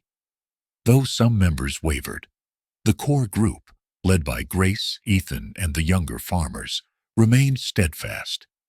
The courtroom became the battleground for the cooperative's fate. Helena Cruz delivered a compelling case, exposing Western Horizons' history of unethical practices and arguing that the land was protected under environmental laws. Meanwhile, Emily and Luke worked tirelessly outside the courtroom, gathering petitions and mobilizing community leaders to pressure local officials. Courtroom scene. As the judge prepared to deliver the verdict, the tension was palpable. Emily held her breath, her hand tightly clasped in Luke's. Judge, after reviewing the evidence and considering the testimony, I hereby rule in favor of the cooperative. The land will remain protected. Cheers erupted in the courtroom, and tears streamed down Emily's face as she hugged Luke and her father. With the legal battle behind them, Emily and Luke turned their attention to healing the fractures within the cooperative. They held a series of community forums, encouraging open dialogue and rebuilding trust. Dialogue exchange. Luke, we may have faced challenges, but what matters is that we stood together when it counted. Emily, this isn't just a victory for the farm. It's a victory for all of us. The cooperative emerged stronger, with renewed commitment from its members. Late one evening, Emily and Luke sat on the porch, watching the stars. The exhaustion of the past weeks had finally caught up with them, but so had a deep sense of fulfillment. Emily, do you think we can really keep this going? Build something that lasts? Luke, we already have. And as long as we keep fighting for it, nothing can take it away. Their quiet moment of connection underscored the depth of their partnership, forged through adversity and triumph. The first rays of dawn broke over the rolling hills of the cooperative farm, painting the fields in soft hues of gold. This morning was unlike any other. The air was charged with anticipation and joy. The long-awaited celebration was here, marking not only the victory against Western Horizons, but also the enduring spirit of a community that refused to be broken. The event had been months in the making, with every member of the cooperative pitching in to ensure its success. For Emily, the celebration represented more than just a moment of triumph. It was a testament to the transformation she had undergone since stepping onto the farm as a reluctant heiress. The day began early, with the sounds of bustling activity filling the air. Ethan and a group of volunteers were busy setting up tables under a sprawling oak tree, while Grace and a team of women prepared an array of homemade dishes. The aroma of freshly baked bread and roasted meats wafted through the air, mingling with the scent of wildflowers used to decorate the space. Emily and Luke worked side by side, hanging strings of lanterns and lights between the trees. Their movements were seamless, a silent rhythm born from months of working together. Key dialogue. Emily: who would have thought I'd be here, organizing a farm celebration? Luke, smirking: certainly not you. But you've come a long way, city girl. Emily, laughing: don't remind me. Let's hope this all goes smoothly. As guests began to arrive, the farm came alive with laughter and chatter. Families brought blankets to sit on the grass, children ran around chasing fireflies, and musicians tuned their instruments for the evening's performance. The mood was festive, yet deeply meaningful. This was more than a party. It was a reaffirmation of the community's strength and resilience. Grace, ever the gracious host, moved through the crowd, greeting everyone with her warm smile. She stopped to chat with Mr. Abbott, who had been one of the strongest advocates for selling the land. Dialogue exchange. Grace: I'm glad you came, Mr. Abbott. It means a lot to all of us. Mr. Abbott, sheepishly: I almost made a terrible mistake, but seeing everyone here, I know now I was wrong. This is where we belong. The crowd erupted into cheers when Charles Anderson arrived, a rare sight among the rural community.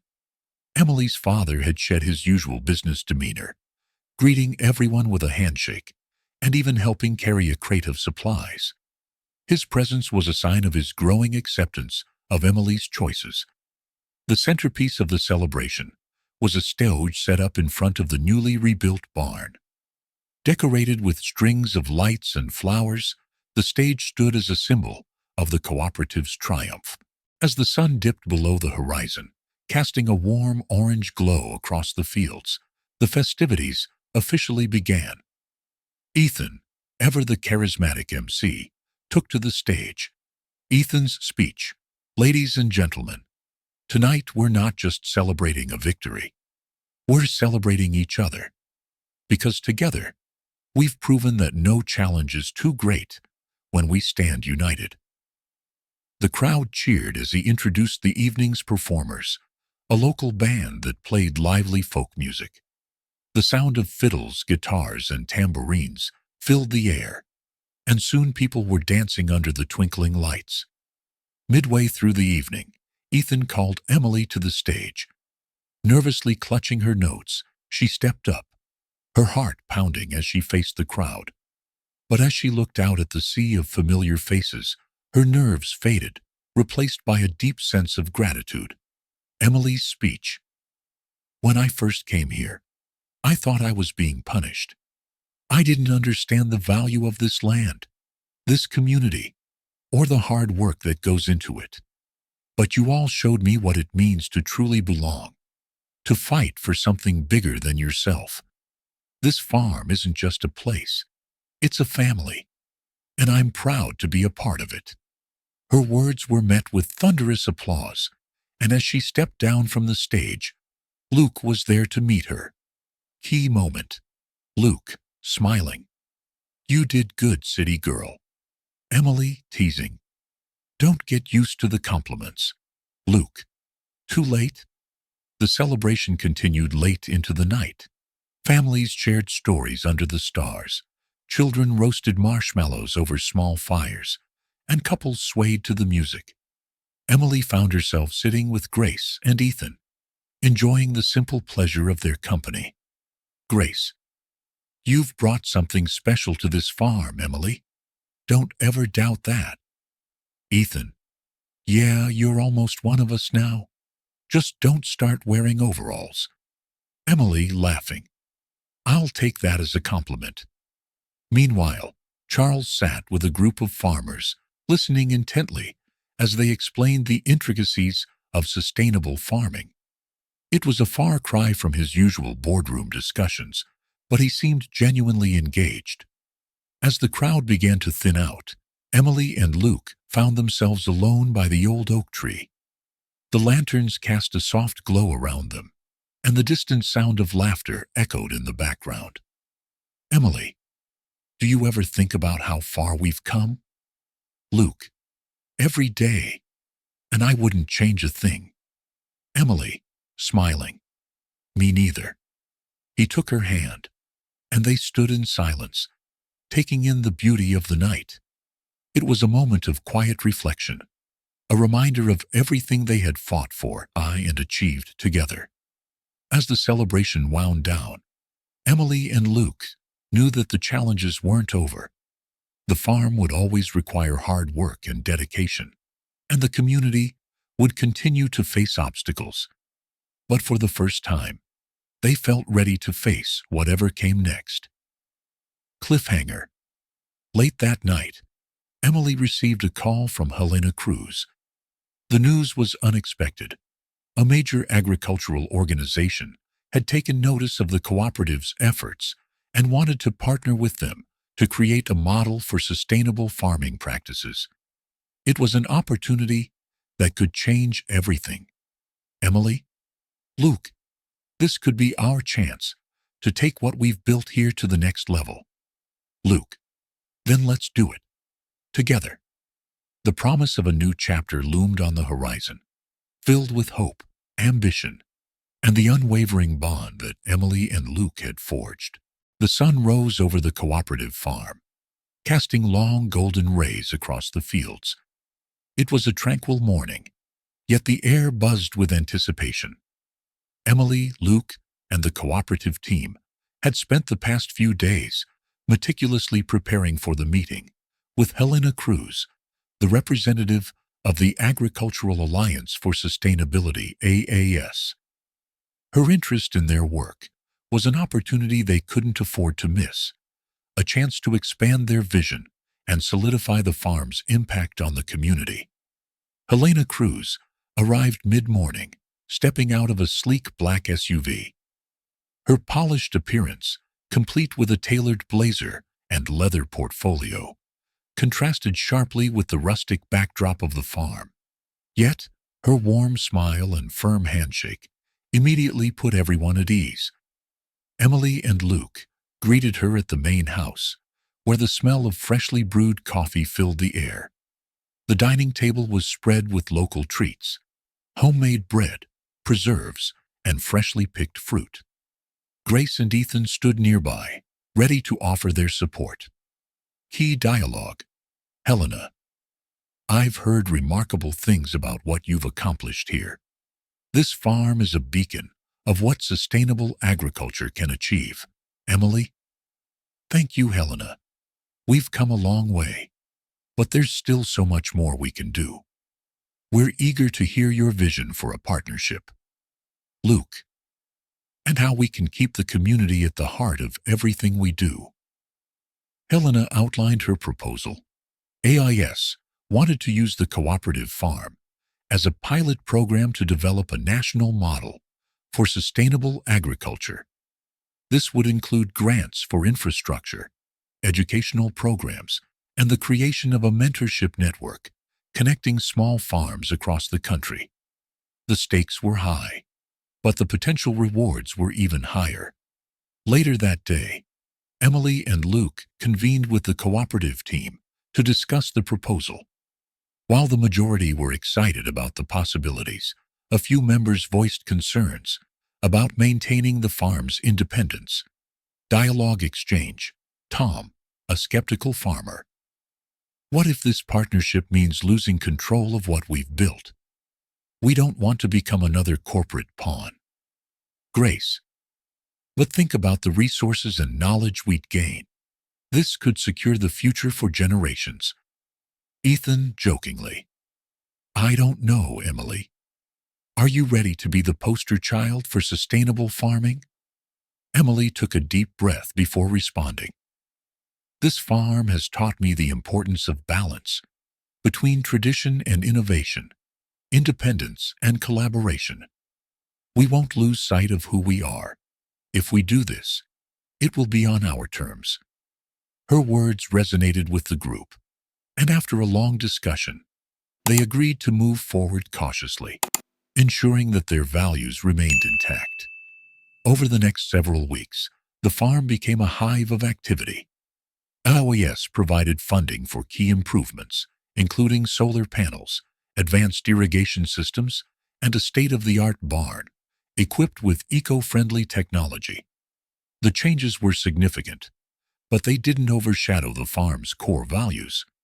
Emily took charge of coordinating workshops and community events, inviting experts to share knowledge about sustainable practices. Luke, meanwhile, worked closely with Helena and the cooperative members to ensure that every decision reflected the community's needs. The transformation of the farm mirrored the changes within Emily and Luke's relationship. They had grown into a team, their once clashing personalities now complementing each other. The late nights spent discussing plans and sharing dreams deepened their connection. Key moment. One evening, as they walked through the newly upgraded fields, Luke stopped and looked at Emily. Luke, you've turned this farm into something I never could have imagined. Emily, smiling. We did it together, and I couldn't have done it without you. Their shared laughter carried into the night, a testament to the bond they had built through hard work and mutual respect. As the farm neared completion, Helena proposed a showcase event to celebrate the partnership and share the farm's success with a broader audience. The event would feature tours, demonstrations, and a keynote speech by Emily. The farm transformed into a vibrant venue, with banners, booths, and displays highlighting sustainable practices. Guests from across the country attended, including journalists, policymakers, and fellow farmers, eager to learn from their journey. Emily, dressed in a simple yet elegant outfit that reflected her newfound confidence, took the stage to deliver her speech. Emily's speech. This farm is more than just a place. It's a symbol of what's possible when people come together with a shared purpose. We've faced challenges, but we've also discovered strength in our unity. Today, we're not just celebrating a farm, we're celebrating a movement. Her words drew a standing ovation, and as she stepped off the stage, she spotted Charles Anderson in the crowd. Their eyes met, and for the first time, she saw pride in his expression. After the event, Charles approached Emily. Their conversation was private, but their body language spoke volumes. He had come to accept her choices and even offered his support for the farm's initiatives. Key dialogue. Charles, you've built something extraordinary here, Emily. I may not have understood it at first, but I see it now. Emily, thank you, Dad. That means more to me than you know.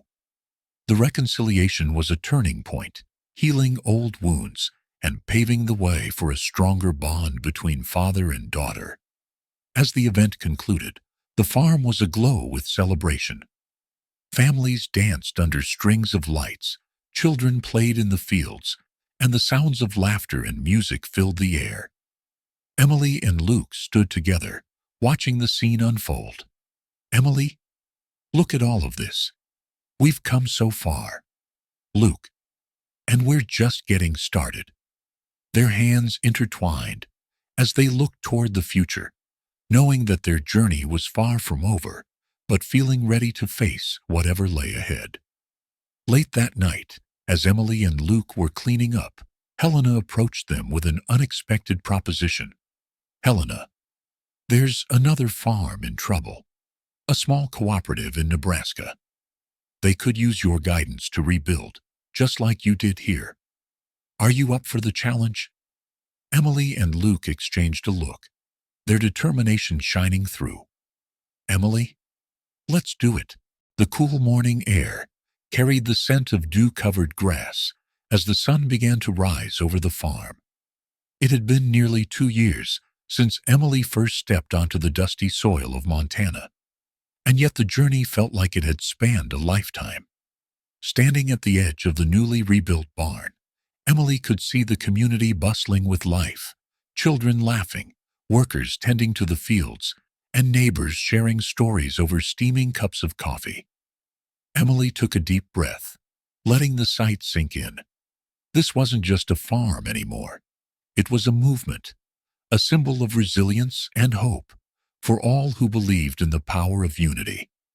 The partnership with the Agricultural Alliance for Sustainability, AAS, had turned the cooperative into a model of modern agriculture. Media outlets frequently featured stories about the farm, highlighting its innovative practices and its role in uplifting the community. Emily and Luke had become unlikely public figures, representing a new era of sustainability and grassroots leadership. One morning, Emily received an unexpected call from a prominent journalist. The woman's voice carried a mix of excitement and urgency. Journalist, Emily, I'm writing a feature on transformative leaders. Your story is exactly what people need to hear. Would you be willing to share your journey in an exclusive interview?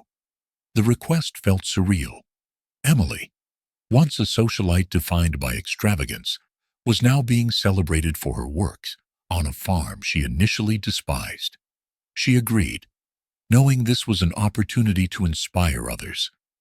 The article, titled, From Heiress to Hero, The Farm That Changed Everything, went viral, drawing even more attention to the cooperative's efforts. Donations poured in, along with inquiries from other communities seeking guidance. With the influx of support, Emily and Luke began to envision how their work could expand beyond Montana. They partnered with AAS to develop a mentorship program for struggling farmers nationwide, offering resources, training, and funding to replicate their success. During a community meeting, Luke presented the plan to the cooperative members. Luke, this isn't just about us anymore. We've built something incredible here. But imagine how many lives we can touch if we share what we've learned. The room buzzed with excitement. Grace, who had become a pillar of wisdom for the group, nodded approvingly. Grace, you've turned this farm into a beacon of hope. Let's make sure that light shines far and wide. As their professional accomplishments grew, so did their personal lives. Emily and Luke decided to renew their vows, this time surrounded by the people who had become their family.